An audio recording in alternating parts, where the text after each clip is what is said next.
lá então, Rony. Fiquei feliz, cara, quando você comentou lá, né, que era a sua Bíblia.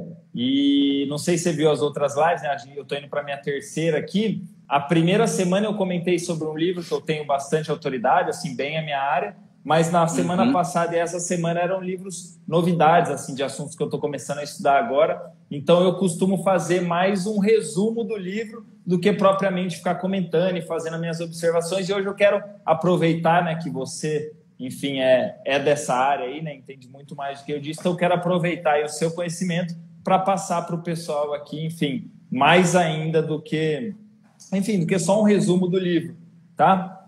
Legal, então, legal. Eu agradeço a oportunidade de você ter me chamado para estar aqui contigo aqui. Show de bola. Imagina, eu que agradeço. Eu quero começar te perguntando, eu fiz algumas anotações aqui, tá? Alguns pontos importantes que eu acho que é legal a gente comentar, mas eu quero começar te perguntando o que para você assim, chamou a atenção nesse livro, por que esse livro é tão importante para você, né? Você comentou aí que é a sua Bíblia. Fala um pouquinho disso, por favor. É interessante, assim, esse livro, um amigo meu, há uns 2 anos atrás, ele falou, cara, você tem que ler esse livro, e naquele momento não fez muito sentido para mim, sabe? E quando foi no final, acho que no final do ano passado, não tenho muita certeza, eu resolvi comprar o livro, falei, cara, eu vou ler esse livro, porque eu estava com alguns desafios na área comercial da minha empresa, e quando eu li o livro, parece que abriu minha cabeça, assim, falei, cara, era isso que eu precisava, devia ter lido isso antes, aí eu li uma vez, li 2, li 3, aí depois acabei fazendo um workshop com alguns amigos, com o time também sobre o livro. Aí misturei com aquele Spin Selling, que é um livro fantástico também nessa área de vendas. Então, acabei juntando as duas metodologias. Mas, para mim, por que ele fez tanta diferença, Neto? Porque, assim, quem de alguma forma depende da área comercial, precisa estar vinculado a uma área comercial, que hoje é o meu caso, apesar de eu estar na área tecnológica também, eu acabo ajudando no comercial da empresa. Muitas vezes a gente não sabe por onde começar para poder conseguir o resultado. Então a gente fica fazendo tantas coisas, tantos testes, tantas coisas que às vezes o resultado não vem, cara. E o livro, qual que é o principal cerne do livro? É você entender que se você seguir uma metodologia, você tem uma receita que é previsível, é o nome do livro. Então, se você fizer tantas ligações, se você fizer tanto investimento em marketing, se você seguir isso, você vai ter uma previsibilidade em número de clientes. Então, isso fez muita diferença.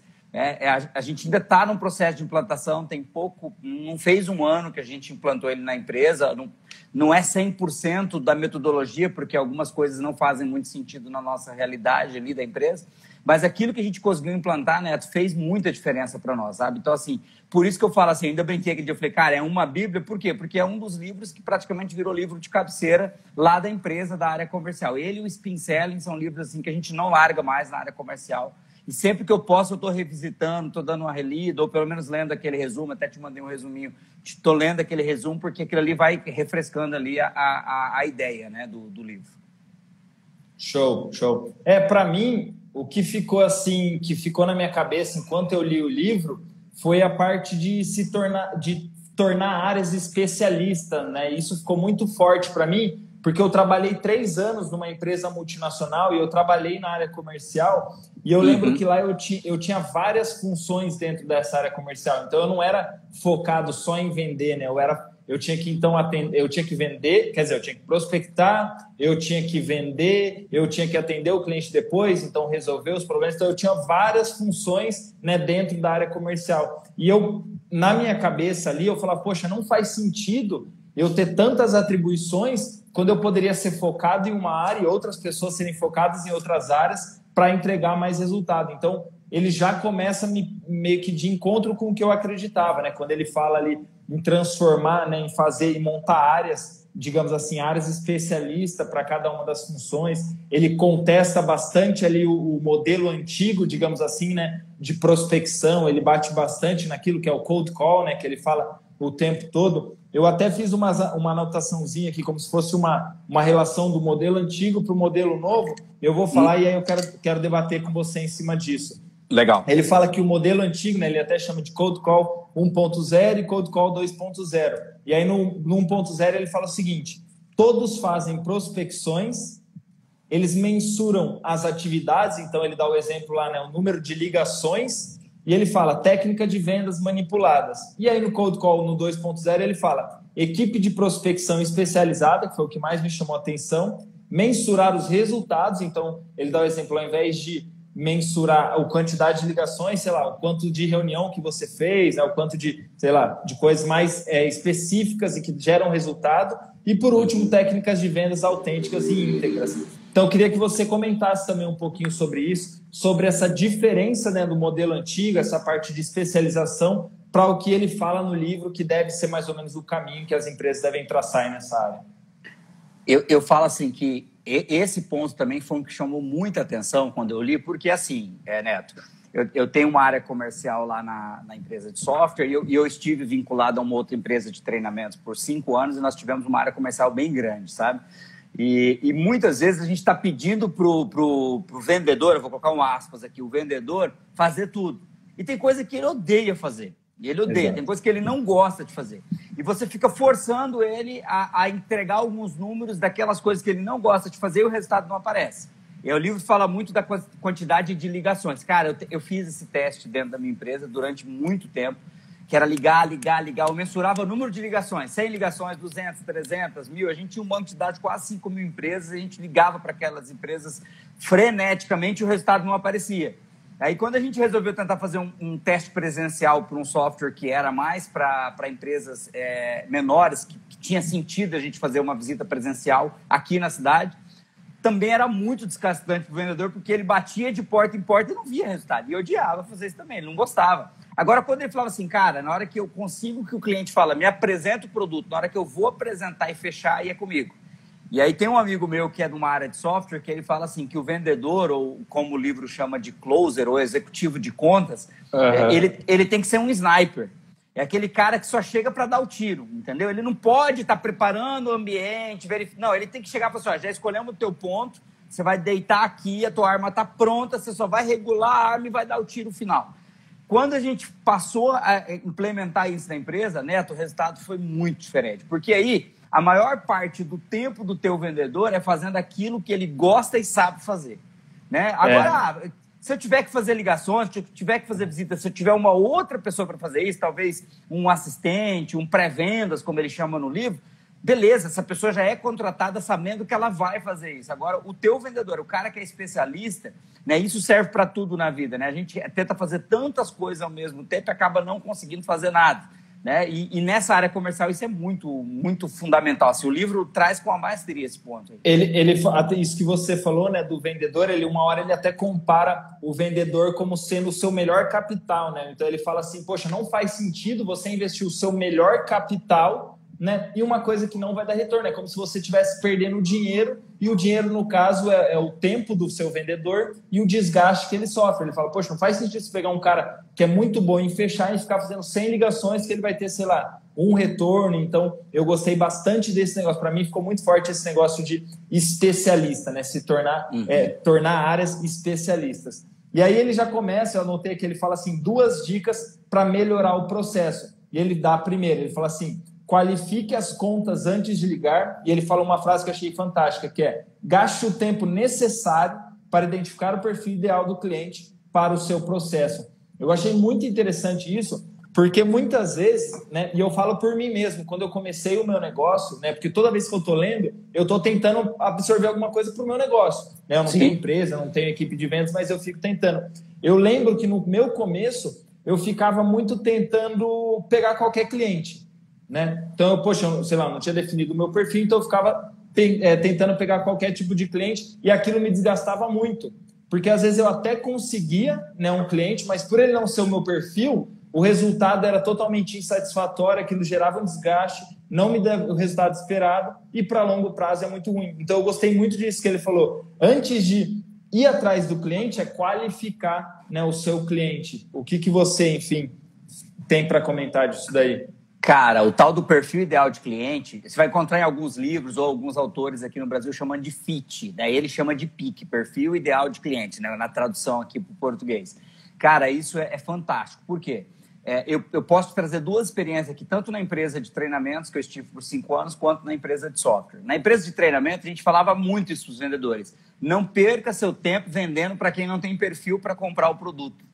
Às vezes a pessoa não pode nem pagar pelo teu produto e você está insistindo naquele cliente. Ou às vezes ele não quer fazer aquilo, às vezes ele está sendo obrigado pelo chefe e você está insistindo que ele tem que... Cara, perfil ideal de cliente é fundamental. Por quê? Porque às vezes, como você falou, você até consegue o cliente, mas ele não vai ter o resultado que você esperava.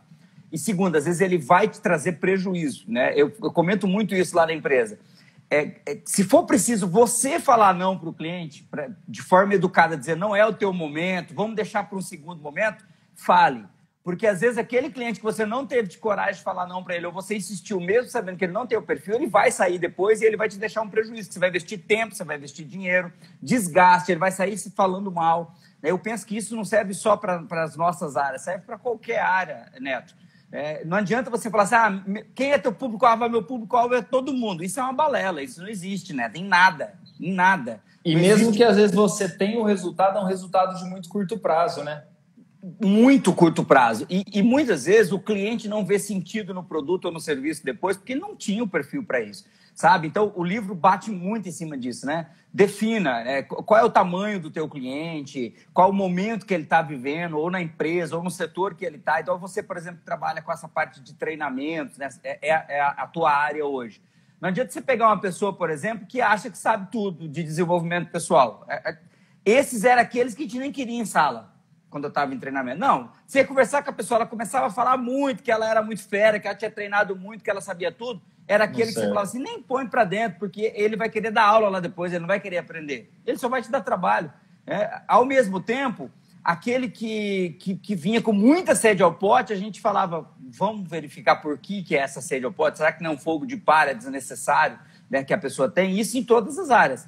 Eu tenho um exemplo bem recente de um cliente que ele entrou em contato, ele veio vir inbound, que a gente chama, ele entrou em contato conosco, nossa pré-venda fez a primeira qualificação, mandou ele para o executivo de contas no mesmo dia, o executivo conversou com ele, ele forçou, não, eu quero fechar hoje, ele tinha acabado de conhecer o produto, a gente fez uma apresentação, no dia que ele ligou, a gente já apresentou, já negociou, fechou, assinou o contrato, instalou no dia seguinte o sistema, 2 dias depois ele começou a treinar, não deu 5 dias, ele caiu. Aí a gente sentou para analisar o caso dele e falou, cara, por que a gente caiu nessa neuro acelerada desse cliente que tinha que ser naquele momento, tinha que ser agora? A gente poderia ter feito isso num passo a passo, num processo, entender bem a realidade dele, saber por que ele estava tão agoniado em pôr o sistema daquele jeito. Cara, um cliente, ele veio atrás, ele queria comprar e a gente acabou caindo na dele e perdeu o cliente 4, 5 dias depois. Ele não se adaptou ao processo. Por quê? Porque essa mesma agonia que ele veio para fechar, ele queria para treinar. Então, ele queria que treinasse no horário dele, a qualquer momento. Ele ligava 4 horas da tarde. Não, eu quero um treinamento agora. Não, o treinamento é agendado. Tem um processo, tem uma equipe que faz isso.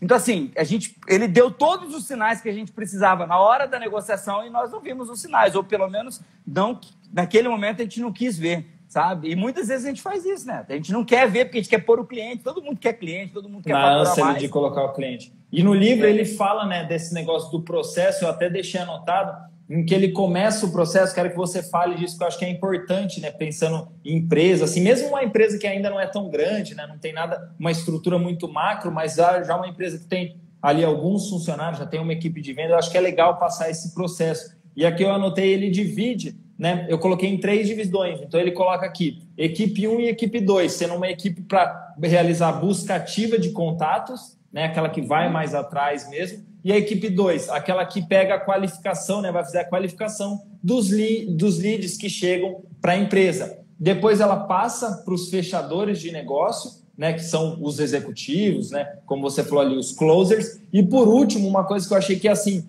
muito legal que ele colocou, como sendo equipe 4, aquela que vai gerir a conta e garantir a satisfação do cliente. Né, que não é só aquela empresa que, eu vou trazer o cliente para dentro e depois eu já vou pensar no próximo, e no próximo, e no próximo. Mas ele deixa bem claro isso, né? Não se preocupar só em colocar para dentro, mas se preocupar em como vai ser a experiência desse cliente enquanto ele estiver com você, né? E pensando em, obviamente, você ter uma relação com ele, né? Indicação e tudo mais. Então, comenta isso um pouco, você que vive um pouco mais esse mercado aí, que tem empresa, tem equipe de vendas, enfim. Fala um pouco mais para a gente sobre isso, sobre esse processo, se você aplica na sua empresa, se realmente funciona, se tem alguma coisa que você acha que vale mudar, enfim. Sim. Não, funciona super bem, cara. Nós não temos uma equipe comercial tão grande, né? Hoje, a equipe comercial nossa, da parte de software, são 2 pessoas. Eu implementei o pré-venda e o closer, o executivo de contas. Então, eu consegui, né? O livro fala assim, qual que é o momento, se você não puder começar a contratar de cara um pré-venda, que é essa primeira pessoa que vai filtrar os leads que vão vir do inbound, que vai tentar essa cold call 2.0, que é essa ligação que a gente pode falar depois, que é a ligação que vem depois que você já teve um primeiro contato com o cliente. Ele fala assim, qual que é o momento de você contratar uma pessoa que você percebe que não tem como mais? Ele fala que é a regra 80-20. Né? Se o seu vendedor estiver gastando mais do que 20% do tempo dele em fazer coisas que não é a função principal dele, já passou da hora de você contratar. Então, eu segui bem essa regra. A gente começou ali no primeiro momento só com o vendedor. Quando eu vi que não dava para ele fazer todo o processo, que ele já tinha passado de 20%, a gente procurou uma pessoa, contratou, treinou especificamente para o pré-venda, como é que ela ia fazer o filtro, como é que ela ia fazer a conversa com o cliente, aquela passagem do bastão que o livro fala, né? O momento que você pega ali e o teu cliente, você filtrou, você viu que ele tem um perfil, né? Ele está dentro do pique, ali, do perfil ideal, aí ele passa para o vendedor, dali para frente o vendedor assume. E aí eu quero falar um pouquinho dessa parte que você fala do pós, né, que seria essa quarta equipe que você comentou. Eu tive uma experiência há uns anos atrás que estava entrando muito cliente, mas saía muito cliente, mas saía cliente demais assim da empresa. E conversando com um amigo meu, que é de uma área de software, inclusive foi ele que me indicou o livro, ele falava assim, cara, você precisa se preocupar com o churn, que é o nome que se dá para a saída do cliente, né? Para o índice de saída de cliente. Uhum. Você precisa preocupar com o churn, o pessoal que está saindo, o pessoal que está saindo. E eu não dava muita atenção para isso. Quando a gente começou a mensurar a quantidade de clientes que saíam, por que eles saíam, nós vimos que realmente a empresa parecia que era um saco que estava colocando água e tinha um furo embaixo. Então entrava muito cliente, saía muito cliente.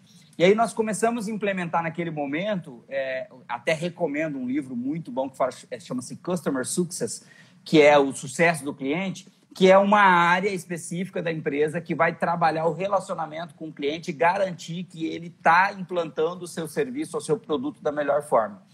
Se a gente pegar em uma outra área, seria um pós-vendas, vamos chamar assim, mas um pós-vendas muito melhorado. Por quê? Porque, por exemplo, vou pegar o nosso caso da empresa de software para ficar mais fácil. O cliente entra, ele é treinado, ele recebe um treinamento para operar o produto, às vezes o treinamento dura 20, 30 horas, isso demora às vezes 2, 3 semanas de treinamento. E depois, se eu simplesmente treino ele e falo, ó, quando tiver dúvida você me liga, há uma chance muito grande no primeiro desafio ele parar de usar o produto. Então aí tem uma pessoa dentro da empresa, que no caso é um dos meus sócios, é a minha sócia, no caso a Aline, que ela é responsável pelo Customer Success da empresa. Então, ela que vai fazer, ela vai pegar na mão desse cliente e vai caminhar com esse cliente durante um certo tempo. Né? Do tipo, acompanhar o que ele já colocou para rodar, qual que é o próximo passo, quem são as pessoas que estão envolvidas no processo.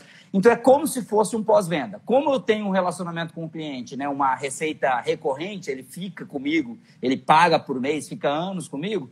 Então, existe todo um processo que ela vai trabalhando com ele para garantir que ele está usando o produto, né, o serviço, da melhor maneira possível. Porque muitas vezes, Neto, né, vamos pegar na área de treinamentos que você tem uma experiência, eu já tive uma experiência nessa área também. Muitas vezes o cliente treina ali um fim de semana com você e ele vai embora, você não sabe se ele está colocando aquilo em prática. Quando você trabalha com um treinamento mais longo, que ele fica, um caso de um treinamento que nós tínhamos de 12 semanas... Você consegue acompanhar ele um pouco mais. Você consegue acompanhar. Um de fim de semana, muitas vezes ele sai ali super faceiro com o processo, só que aí depois de 1 ou 2 semanas ele perde o ritmo, ele desanima. Por isso que a comunidade é tão importante, você manter esse pessoal vinculado de alguma maneira, você está fazendo encontros com eles. É como se fosse um Customer Success, ou como se fosse um pós-venda, você estar em contato com ele.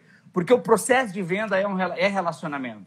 Né? Você se relaciona com o cliente, você vende um sonho para o cliente, o livro fala disso, você vende um sonho para o cliente, e muitas vezes, depois que você entregou o produto, vira um pesadelo. Porque ele tinha desenhado uma coisa na cabeça dele e não conseguiu pôr para rodar. Por isso que você ter uma equipe específica para poder estar junto, né? Falando agora de empresas de diversas áreas, estar em contato com o seu cliente, fazer o pós-venda, fazer ali uma medição de pesquisa de opinião, o que ele achou do processo, do produto, como que ele está usando. Cara, isso é fundamental. Porque aí esse relacionamento, muitas vezes, ele vai segurar o cliente para o cliente não sair, não ser o churn que eu falei no exemplo anterior, entendeu?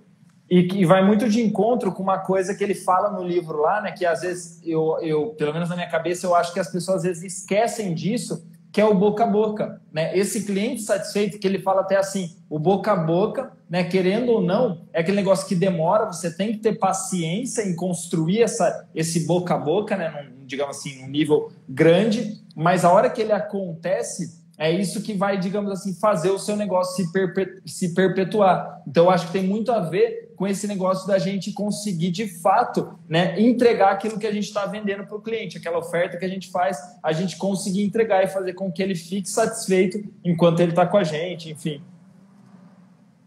Tem tudo a ver, tem tudo a ver. Esse boca a boca que você fala aí, o próprio marketing digital, né? Eles deram um nome aí para a questão do prova social, o testemunho. Isso é muito forte, cara, porque assim, você falar do seu produto é uma coisa, o teu cliente falar do teu produto é outra. E quando o teu cliente indica, o lead, né? A gente chama o lead, vem quente já. É muito mais fácil você chegar em alguém que já conversou com um cliente seu, que já falou bem do teu produto, do teu serviço. Quando você chega praticamente assim, eu estou ligando para falar contigo, porque fulano de tal já ligou e falou com você sobre o nosso serviço. Como é que foi a conversa com ele? Às vezes a pessoa fala, não, me recomendou super bem teu produto, teu serviço, vamos falar sobre isso. Você já quebra uma barreira, sabe? Aquela barreira inicial de você não é mais um desconhecido. Alguém já falou de você. E isso serve para tudo, Neto, para tudo, para qualquer serviço, para qualquer produto, né? Cultivar os seus clientes para que eles falem bem de você e para que você consiga outros clientes muito mais facilmente, porque você manter um cliente, cara, não é fácil, né? Mas se você consegue manter, ele é uma fonte de novas receitas, de novos clientes para você. Porque esse boca a boca quebra muito o negócio que ele fica o tempo todo falando no livro, que é você chegar de forma fria para o cliente, né? Você ligar ali para o cliente, poxa, mas o cara até toma um susto, né? Poxa, mas quem é você? Me fala um pouco como que você trabalha isso nos seus negócios, no seu negócio aí, no seu dia a dia, esse contato frio, assim, você não faz isso de jeito nenhum, ou você faz em alguma situação, como que é isso para você? Ó, assim, a minoria do trabalho do nosso departamento comercial é ligação fria, tá? A ligação fria mesmo, dificilmente ela acontece. A gente trabalhou durante anos dessa maneira. Quando eu tive contato com o livro e com essa teoria toda que eu vi que realmente não funcionava, eu já tinha testado e não tinha funcionado a ligação fria, a gente aboliu. Então, lembra aquele banco de dados de 5 mil empresas? A gente jogou fora. Falou, não, esquece isso, não vai dar certo.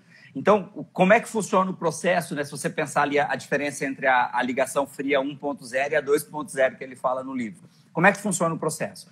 Quando você liga para esse possível cliente, para esse prospect, né, vamos chamar assim, ele precisa, de alguma maneira, já saber quem é você ou ter tido contato com você de alguma forma.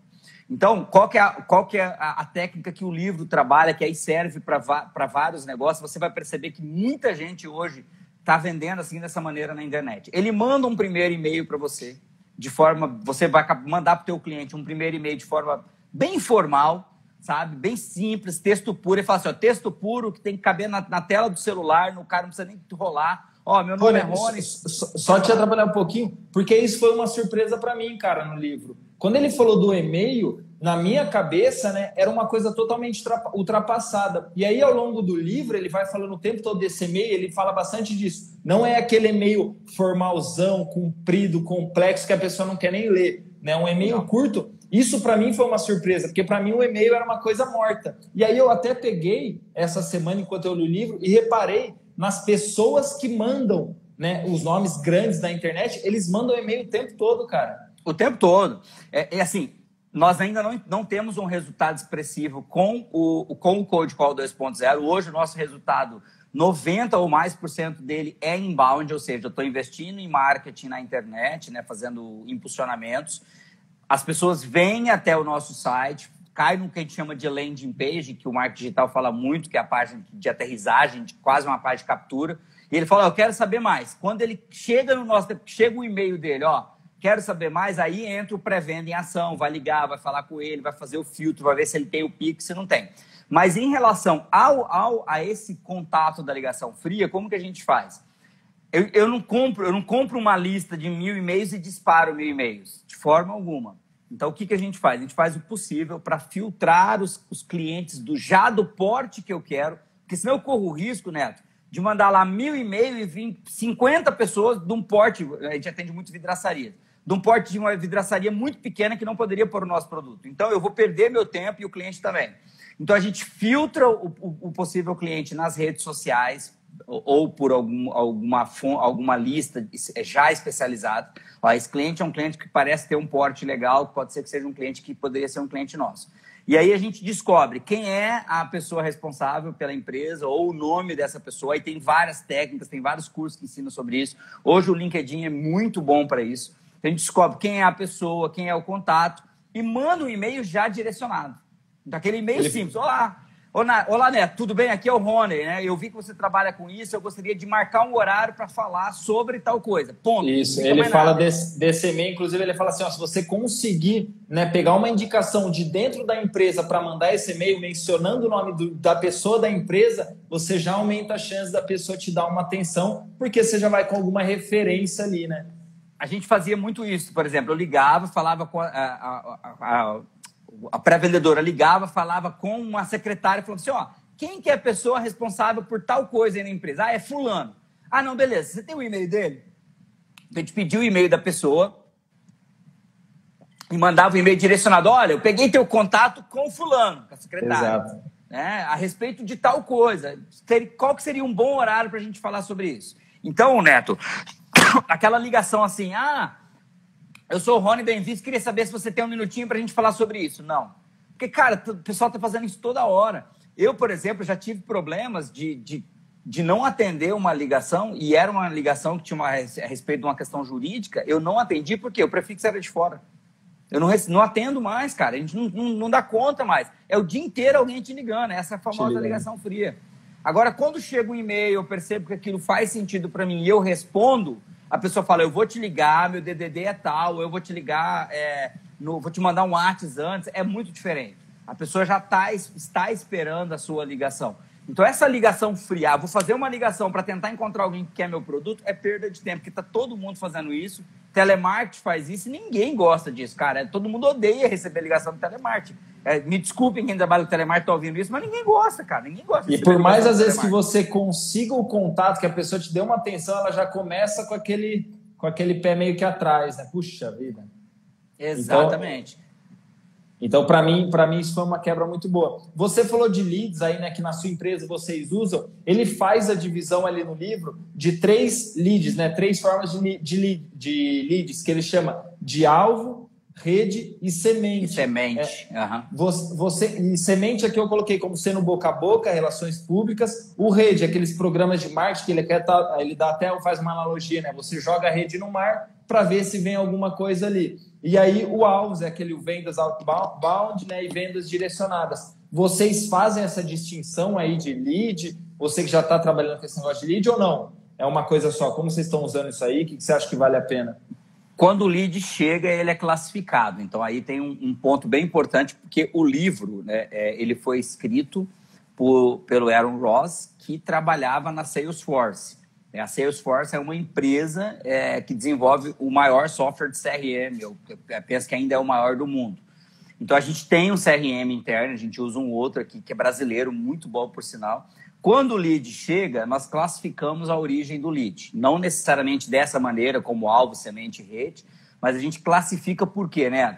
Porque eu começo a ter métricas, por exemplo, dos, 100 pessoas que entraram em contato conosco num determinado período. Quantos vieram porque nos encontraram numa publicidade? Quantos vieram porque foi indicação de outro cliente? Quantos vieram porque nós fizemos um primeiro contato e ele respondeu e nós conseguimos avançar? Então, hoje a gente divide o que a gente chama de origem. Então, a gente separa qual é a origem do lead quando ela chega, lança já no CRM esse lead com a origem para a gente poder trabalhar isso durante o caminho e ter essas métricas. Agora, as estratégias, sim. Então, por exemplo, a gente tem 2, 3 tipos de estratégia. Uma delas eu impulsiono no Google, que para nós tem muito mais sentido, e aí, talvez para quem está muito estudando marketing digital, pensa muito em Instagram, Facebook. No meu caso, o que tem sentido é o Google. Por quê? Porque quando o cliente procura sobre um software para aquela área, é no Google que ele vai procurar. Ele não procura no Facebook nem no Instagram. Entendeu? Facebook, Instagram é aquele impulsionamento que a pessoa está rolando o feed e de repente aparece ali um vídeo, alguma coisa, e fala, isso é interessante. No meu caso, eu invisto no Google. Por quê? Porque eu invisto na rede de pesquisa e na rede de display. Então, se a pessoa pesquisou lá software de vidraçaria, há uma chance muito grande dela descobrir, ver uma publicidade nossa. Aí, quando ela chega no nosso site, pode falar. Você acha que isso tem a ver, o Google tem mais a ver quando é uma empresa, assim, não sei, empresa procurando empresa e o Instagram mais pessoa física ou não? Que não você vê? Necessariamente. A gente já pegou cliente pelo Instagram, pegou cliente pelo Face, mas o forte para nós é o Google, por quê? A minha empresa, por exemplo, ela é B2C, ou é B2B, ou seja, é empresa vendendo para empresa. Então, esse é o nosso negócio. Geralmente, quando uma empresa está procurando um serviço, ela vai procurar no Google. Se ela não pegar uma referência, ela vai procurar no Google alguém que preste aquele tipo de serviço que ela está procurando. Então, para mim, faz muito mais sentido. Para outros negócios, faz muito mais sentido você investir numa rede social. Então, de repente, você está falando de desenvolvimento pessoal. Dificilmente a pessoa está... deixa eu ver aqui o que tem de curso de desenvolvimento pessoal no Google. Geralmente, não. Geralmente, a pessoa começa a seguir outras pessoas que ela gosta sobre essa área, que é no teu caso, e, de repente, ali no meio do caminho aparece uma publicidade tua. Aí faz sentido. Porque aí o motor ali do Instagram ou do Facebook percebeu que ela tem aquele tipo de interesse, você fez aquele tipo de impulsionamento, chegou até aquele possível lead. No meu caso, não faz muito sentido. Então, a gente vai começar a investir agora, porque a gente está fechando uma parceria com o pessoal que trabalha também com essa área, né, no tráfego, mas a gente vai investir uma parcela para fazer uma experiência, porque o que deu super certo para nós foi o Google. Então, nas campanhas, aí sim, como vai ser? A gente vai fazer uma campanha disso, vai disparar tantos e-mails, vai ligar para os clientes em determinado tempo, vai pedir indicações, vai estar em contato com os clientes maiores, que acaba sendo uma referência maior para poder indicar eles também quando falar com alguém daquela área. Aí, dependendo da estratégia, aí existe essa separação do que é uma rede, o que é alvo, o que é semente, entendeu? Ô, Rony, e você, enquanto eu li ali, eu ficava pensando, né? Você acha que é mais interessante, pensando principalmente nas pessoas ali que vão fazer esse primeiro contato, né? Vão receber esses leads ali, você acha que é interessante essas pessoas, elas serem, digamos assim, mais engessadas, sei lá, ter um script, alguma coisa do tipo, ou não? Deixar essas pessoas mais, digamos assim, abertas, sei lá, desenvolver elas ali em treinamentos, mas na hora do vamos ver ali, que elas estão com contato com o cliente, elas são mais abertas, né? Ou o que você acha? Mais engessada, mais aberta? Como que você vê isso como gestor? Não, a conversa tem que ser realmente um diálogo, tem que ser um bate-papo, sabe? Então, a gente treina a equipe para fazer isso de forma extremamente natural. Tem que realmente ser um bate-papo. Porém, o nosso pré-venda, tanto o pré-venda quanto o executivo de contas, eles têm um script dentro do CRM de quais perguntas eles não podem esquecer de fazer. Então, por exemplo, coisas básicas. De repente, a pessoa entrou em contato. O primeiro contato lá da nossa pré-vendedora, ela vai ligar. Olha, você entrou em contato conosco pelo site, tal, que legal. Como é que você nos encontrou? Primeira pergunta. Entendi. Porque assim, ele fala, eu estava procurando no Google. Não, eu falei com um cliente tal de vocês e ele me indicou. Porque às vezes aí você já fala, puxa aí, se ele está vindo de indicação, a linha de conversa tem que ser outra já, entendeu? Porque às vezes ele dá essa dica. Aí ela vai perguntando, e como que é o porte da sua empresa? Quanto tempo que vocês estão no mercado? São perguntas engessadas, mas feitas de forma natural. Tem que ser um diálogo, tem que ser um bate-papo, porque o cliente tem que se sentir à vontade. Sabe, às vezes, uma apresentação que era para durar 30 minutos dura 1 hora, porque o cliente se empolga, começa a falar da empresa dele e a gente deixa. Entendeu? A gente deixa, porque quanto mais à vontade ele está, mais fácil é o processo de negociação. Lembrando que vendas é relacionamento, né, Neto? Aquela ele coisa até muito fala... engessadinha... Pode falar. Pode falar, desculpa. Não, aquela coisa muito engessadinha de telemarketing, né? Que a pessoa fala tal coisa e tal coisa. É um robozinho, cara. Ninguém tem muita paciência para isso, né? Tem que ser um diálogo, tem que ser um bate-papo. Você falou uma coisa legal, ele até menciona, eu anotei aqui, ele fala assim, principalmente nesses primeiros contatos, o interessante é que você ligue mais com uma intenção de fazer uma pesquisa do que propriamente de vender. A venda, né, quando você faz uma pesquisa, você liga com a intenção de entender qual que é o problema do cliente, se de fato você pode resolver aquilo, a venda ela acontece de forma natural. Então eu gostei bastante disso que ele falou, né? Ligar, né, principalmente com intenção de pesquisa para depois fazer a venda. Ele até fala uma hora no livro, não sei se é exatamente isso, mas ele fala, acho que é primeiro trazer de dentro para fora, ou de fora para dentro, eu não lembro exatamente o que ele fala, que é pensar se de fato o cliente precisa daquele seu problema para depois tentar vender para ele, e não o contrário, né? Vender para depois, poxa, não era isso que ele precisava. Boa. Ó, você trouxe um ponto que é fantástico, que é o spin selling. Eu falo assim, que o Aaron Ross não citou o spin no livro, mas ele fala do spin toda hora, sabe? Um dia talvez eu vou ter a oportunidade de ver o Aaron Ross falando assim, olha, eu estudava spin e falei disso, só não falei, não dei o crédito. O nome. O nome. Porque assim, dentro da metodologia spin, que é a outra metodologia que para nós é a alma do negócio, você tem que detectar qual é o problema do cliente antes de oferecer teu produto. Cara, a pior coisa que tem é você ligar e falar assim, é o seguinte, eu tenho um software que faz isso, isso e isso. Cara, você não perguntou se ele precisa daquilo. O cara, puta, mas eu nem preciso disso. Exato. E aí, Neto, eu vou puxar aqui uma teoria de vendas que a gente chama de motivo emocional da compra. Por que o teu cliente vai comprar o teu produto ou o teu serviço? Tem que ter um motivo, tem que ter um porquê.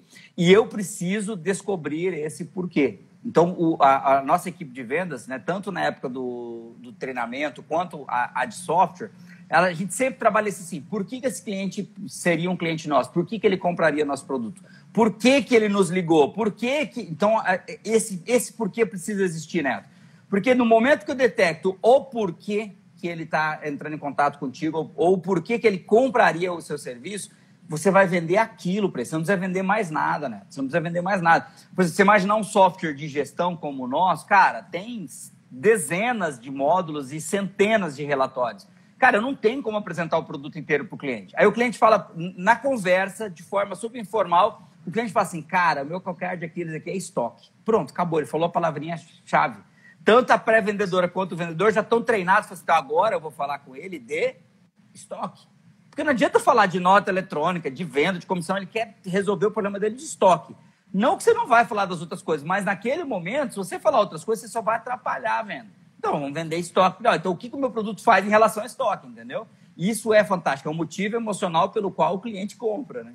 Ele fala até, com relação a isso, ele fala até ali uma hora, né? Se você tiver a oportunidade de fazer uma demonstração, e aí ele dá vários exemplos ali de demonstrações que você pode fazer, né? Se você tiver a oportunidade, por exemplo, de deixar o produto um pouco com o cliente, sei lá, uma semana, um tempo, e mostrar de fato o que o seu produto faz, se vai servir para ele, né? Às vezes, enfim, mostrar um pouquinho ali para ele sentir o gostinho e falar, não, realmente eu preciso disso para minha empresa ou para mim, né? Isso é muito bom. Ele fala dessa técnica e eu gostei bastante porque eu uso no meu negócio, né? Eu faço uma demonstração, eu faço aqui a minha primeira sessão para mostrar, poxa, é para você, não é? E era uma coisa que eu não fazia no começo, eu errava muito isso, né? Naquela ânsia de, eu quero resolver o problema de todo mundo, né? Então eu trazia muita gente que eu, depois de um tempo, eu falava, puta, não devia ter pego isso aqui porque não é para mim. Eu não consigo resolver isso, e aí acaba sendo um tiro no pé, aquilo que a gente falou no comecinho, né? O resultado vem, mas é um resultado de curto prazo,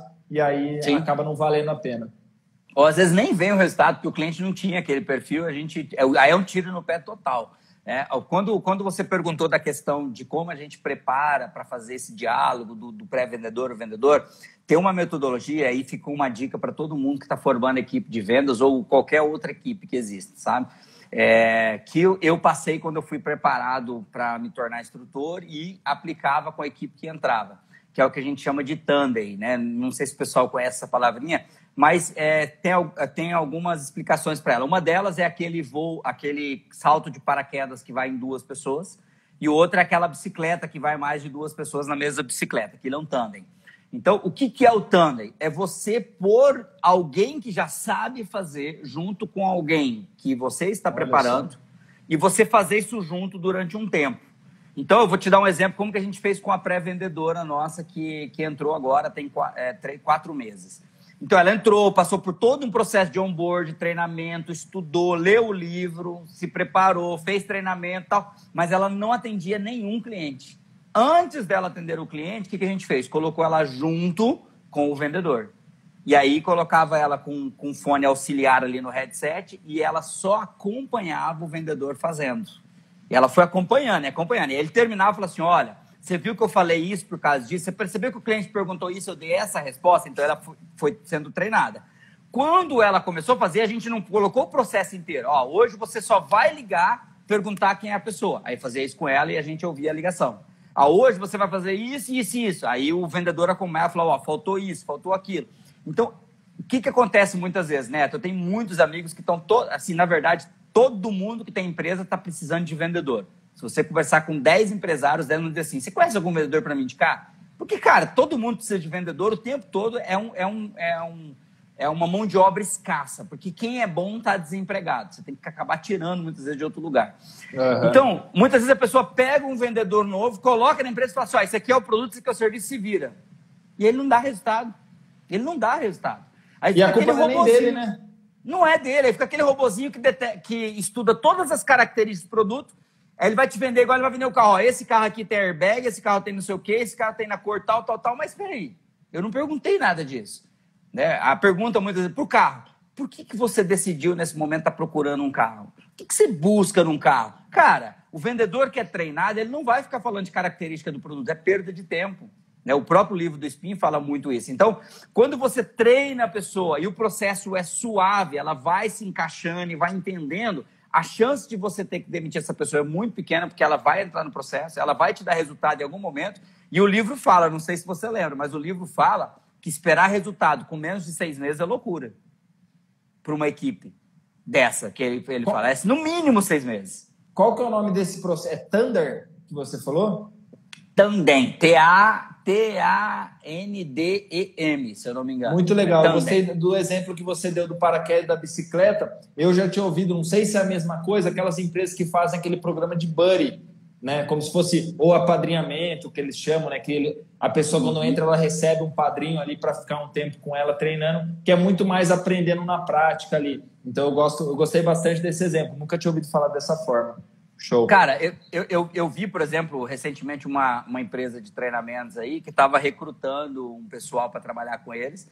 E ele pegou uma pessoa, a pessoa comprou ali os direitos do curso e falou, não, eu vou te preparar para você poder dar o treinamento e tal. Mas a pessoa nem tinha feito o curso dele, cara. Como é que você prepara alguém para dar o seu treinamento se ele nem treinou com você, se ele não passou por um processo de acompanhamento?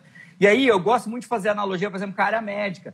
Um médico, para ele poder exercer a profissão sozinho, ele passa um tempão, cara, ali do lado de outros médicos, no período da academia ali, da escola, vendo os outros médicos fazendo pequenos procedimentos. Não é assim que funciona quando você tem a residência médica? Então, o médico ele vai sendo preparado na prática até ele falar assim, agora ele está apto para fazer isso sozinho.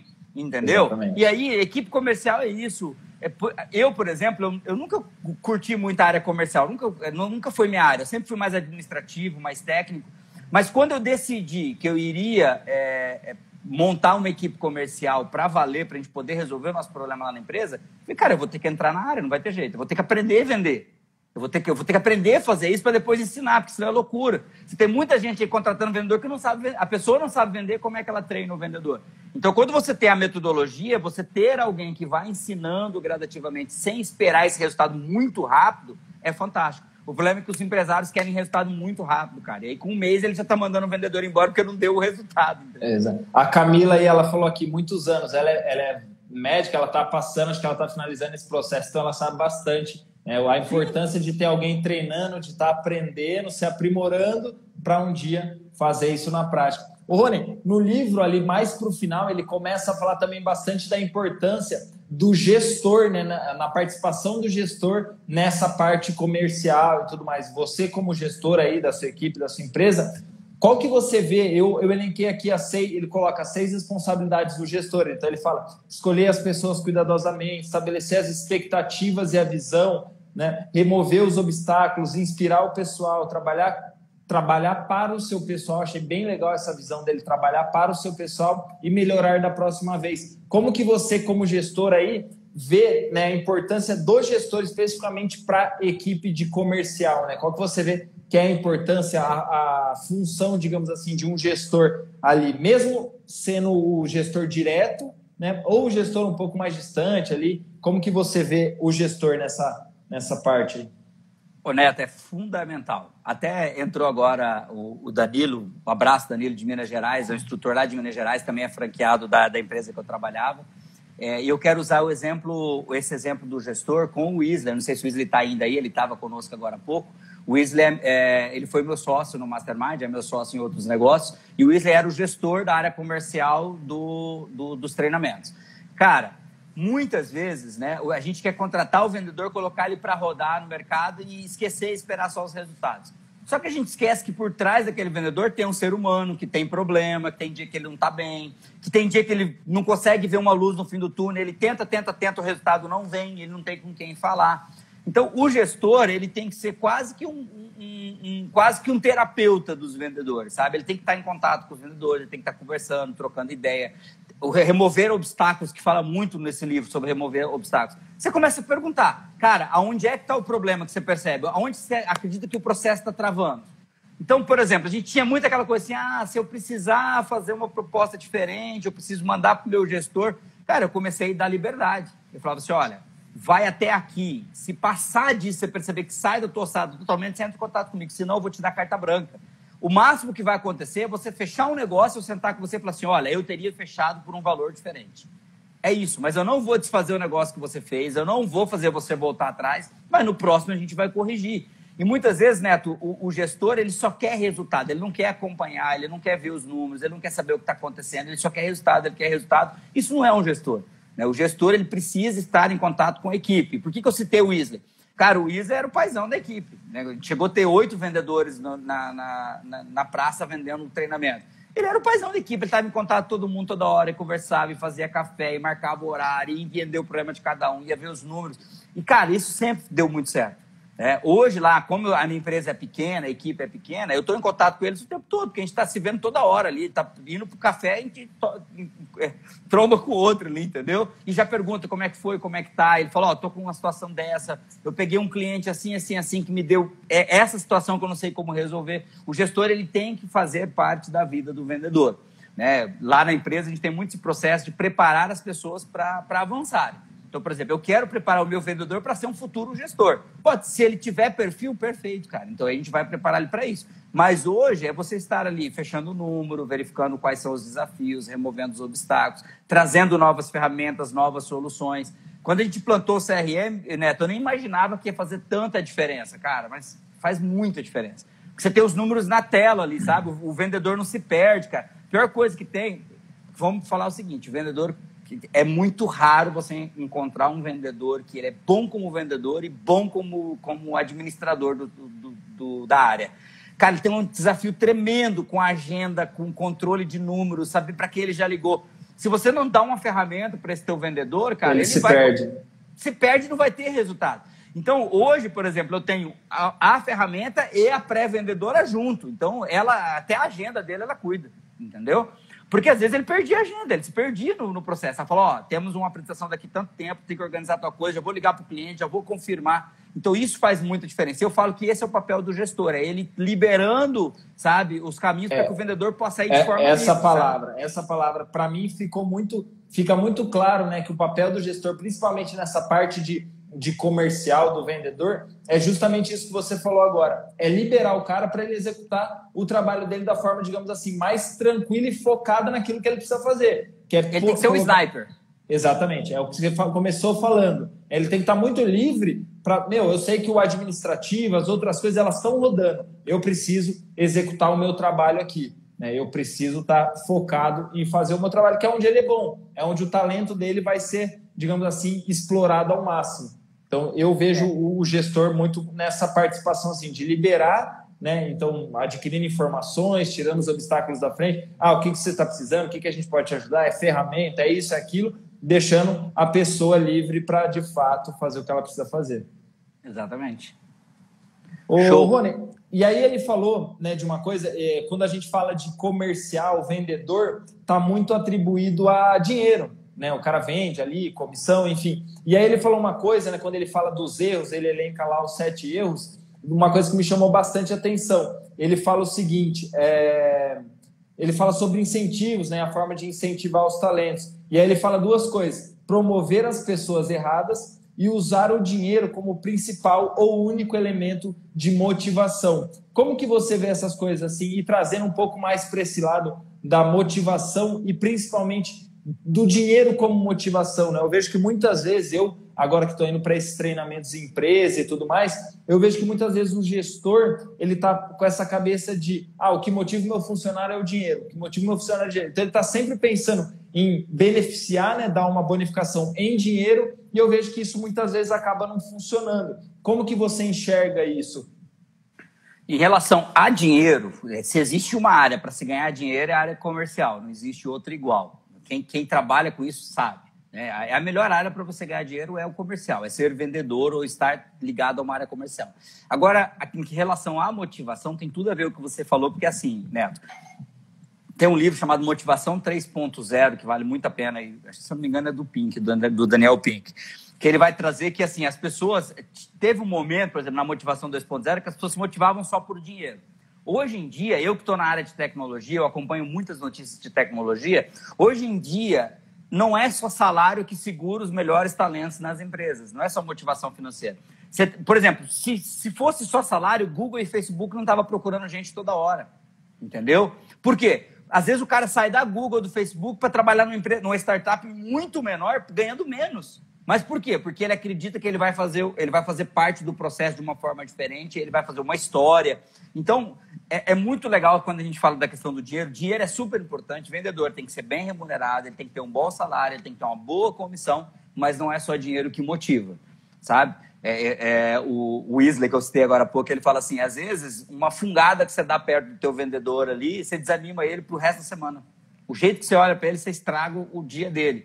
Eu, por exemplo, hoje não estou na área comercial, né? Não é muito a minha praia ficar cuidando de eu vender, entendeu? Porém, o que eu entendo? Eu entendo o seguinte, ali por trás daquele vendedor tem um ser humano. O que ele gosta? O que ele gosta de fazer? O que motiva ele? Às vezes a motivação, né, vai ser o seguinte, se a gente bater a meta, semana vamos fazer um churrasco fim de semana para a equipe toda. Pronto, entendeu? Não é só eu dar mais 10% ou mais 5%. Não, cara, vamos fazer o churrasco. Fez o churrasco? Poxa, gente, nós estamos fazendo churrasco porque fulano bateu a meta. Porque a equipe bateu a meta. Nós estamos fazendo churrasco aqui, o Thiago entrou aí agora, um abraço pro Thiago.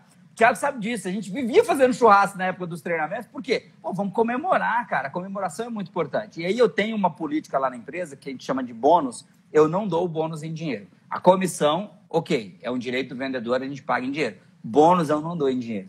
Por quê? E na época do Mastermind também era assim, o Thiago sabe disso. A gente comprava alguma coisa e dava de presente para a pessoa. Por quê, Neto? Você bonifica o cara só em dinheiro, ele, esse mês eu fiz uma meta super legal, vou ganhar mais R$500. Ele pega aqueles R$500 às vezes e paga uma conta. Não tem aquele...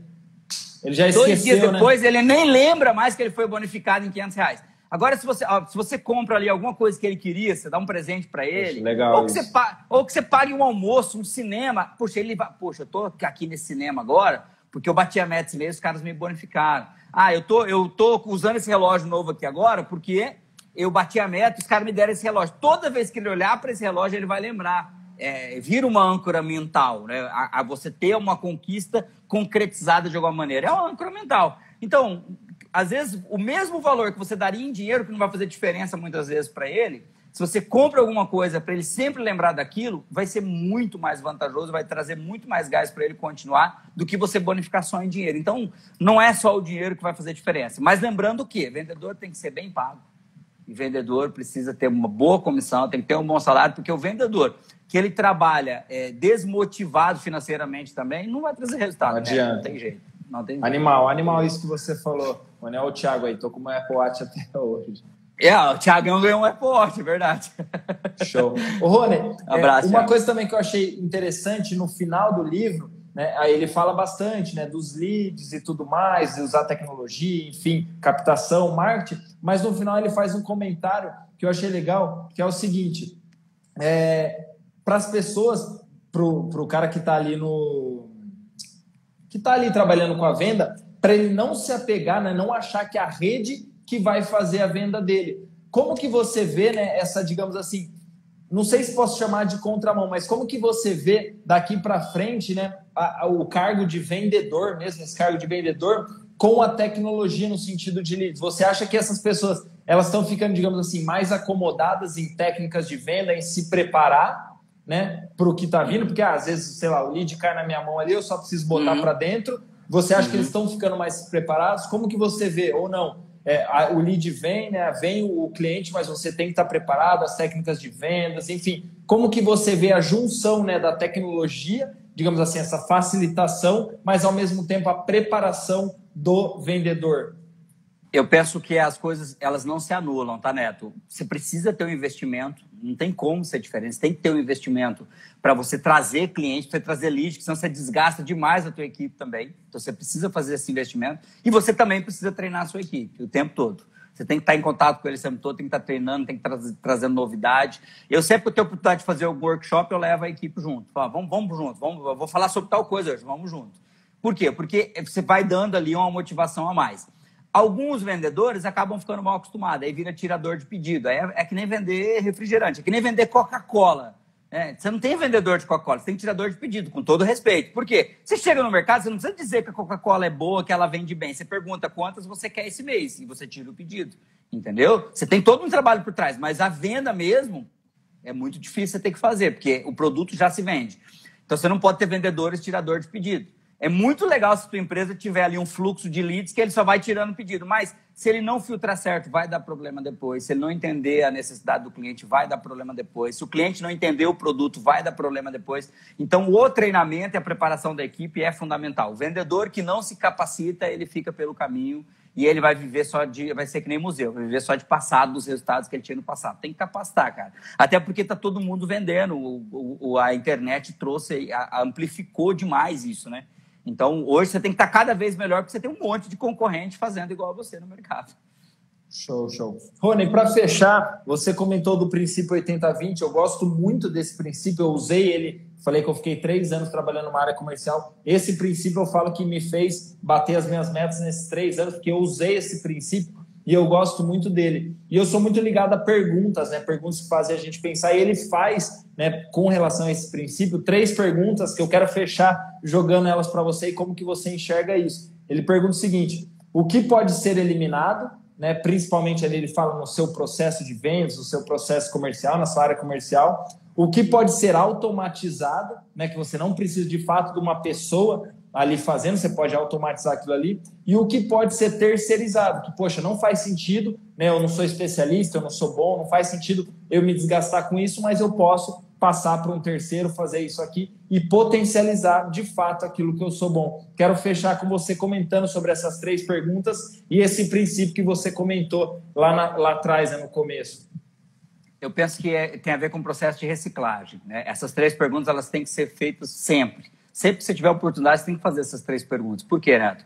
O que eu posso eliminar? Aquelas coisas que estão atrapalhando o processo. Eu vou te dar um exemplo bem rápido. A gente tinha um processo que a gente pedia o contrato para o cliente assinado com reconhecimento de firma em cartório e mandava pelo correio. Demorava 15, 20 dias e o processo não andava. Quando eu contratei o CRM, o que eu fiz? Contrato digital. Vamos eliminar contrato físico. No momento que o meu cliente fechou com o meu vendedor, a gente prepara o contrato, já manda o link, ele lê, já assina digitalmente e diz, tá pronto, tá assinado. Simplificou. Ele simplificou. Isso trazia um trabalho que você não tem noção. Então, a gente eliminou. O que eu posso automatizar? Esse é um exemplo. A automatização é um exemplo. O que mais? Colocar uma ferramenta de CRM. Puxa, super resolveu. Então, a gente foi colocando coisas que vai ajudando muito. E, por fim, né, o terceiro ponto que você falou é o que pode ser automatizado, o que pode ser eliminado, o que pode ser terceirizado. O que pode ser terceirizado. Cara, aí vamos pegar, por exemplo, o marketing. Se você não tem condição de estudar, por exemplo, como você fazer um bom marketing ou impulsionamento, terceiriza, arruma uma boa agência, arruma alguém que consiga fazer isso, que terceirize, cara. Às vezes, os R$1.000 que você deixa de pagar para alguém fazer aquele trabalho vai te custar muito mais na tua hora tentando aprender. Eu tive algumas experiências, eu quis aprender alguma coisa sobre impulsionamento, sei muito pouquinho, mas o pouquinho que eu sei trouxe um resultado e agora eu quero trazer alguém para terceirizar isso, para aumentar esse resultado. Mas, às vezes, não faz sentido para você. Por exemplo, eu não sei fazer uma arte, não faz sentido eu tentar ficar na frente do Corel ou do Photoshop fazendo uma arte. Eu prefiro pagar para alguém fazer. Na área comercial é a mesma coisa, entendeu? Não adianta tentar fazer o que a gente não sabe. E eu fiquei pensando, né? Eu falo que eu sofro ainda de algum desses problemas, principalmente quando a gente é pequeno, a gente está começando, a gente tem muito aquela mentalidade de isso aqui é gasto, se eu tiver que contratar uma pessoa é gasto, e acaba esquecendo que não, poxa, se eu terceirizar isso aqui, eu vou livrar o meu tempo para fazer o que de fato é produtivo e me gera receita, faz o meu negócio crescer, e sem contar que terceirizando para uma pessoa que faz aquilo melhor do que a gente, o trabalho e a qualidade melhoram e o resultado vem. Né? Então, é mais tratar como um investimento do que propriamente um gasto. Então, eu gostei bastante dessas últimas 3 questões e gostei da resposta que você deu, porque trazendo para o meu negócio, eu preciso melhorar e aplicar muito essas coisas no meu negócio. Eu penso assim, que faz sentido para a gente fechar, o tempo está estourando, não sei se o Instagram não vai derrubar a gente antes, mas faz sentido o quê, Neto? É a questão de lembrar ali da analogia do sniper, tá? Por exemplo, você tem ali um capitão, você tem um tenente que está organizando todo o ambiente, que está fazendo isolamento do povo, que está organizando, vendo os pontos que tem que ser trabalhados. O sniper chega só para dar o tiro. E assim é nos nossos negócios. Por que a gente está tentando fazer tudo? Por que a gente não está delegando? Por que não está terceirizando? Não tem a ver, não é necessariamente o assunto do livro, mas tem a ver com vendas, tem a ver com resultado, tem a ver com tudo. Para de tentar fazer tudo. Eu penso assim, ponha na mão dos especialistas, né, contrate especialistas para fazer aquilo que você não é especialista. Foque naquilo que você é bom. Se você ficar tentando fazer tudo, não vai ser que nem o pato, não vai andar direito, não vai voar direito. Eu gosto dessa analogia. Analogia do pato. Então, foque naquilo que você é bom e terceiriza o resto, delega o resto de alguma maneira para a tua equipe, para alguém, né, para um sócio, mas foca naquilo que você é bom. Aí você tem o resultado. Ter vários snipers, né? Um sniper para cada área ali, cada um dentro da sua especificidade ali. É isso mesmo. Show. Rony, cara, muito obrigado. Com certeza a live foi muito mais agregadora aí para o pessoal, né? Pegar alguém que entende, que vive isso na prática. Como eu falei, eu não vivo isso aqui na prática ainda, é um assunto que eu gosto bastante, mas eu ainda não vivo. Agradeço assim imensamente, tenho certeza que a gente agregou para o pessoal aqui, tá? Obrigado mesmo e conte comigo, precisando, vamos marcar mais live. Um abraço aí, precisamos marcar da gente se conhecer pessoalmente, né? A gente só fica aqui no online, mas vamos ter a oportunidade, com certeza. Vamos ter, eu que agradeço, Neto, pela oportunidade. Agradeço todo mundo que passou pela live. Todo mundo hoje, que participou, os meus obrigado. amigos aí que participou. Então, a galera que entrou, um abraço para todo mundo. Deus abençoe. Até a próxima oportunidade. Até mais. Tchau, tchau. Valeu, Rony. Um abraço. Valeu, Neto. Até mais.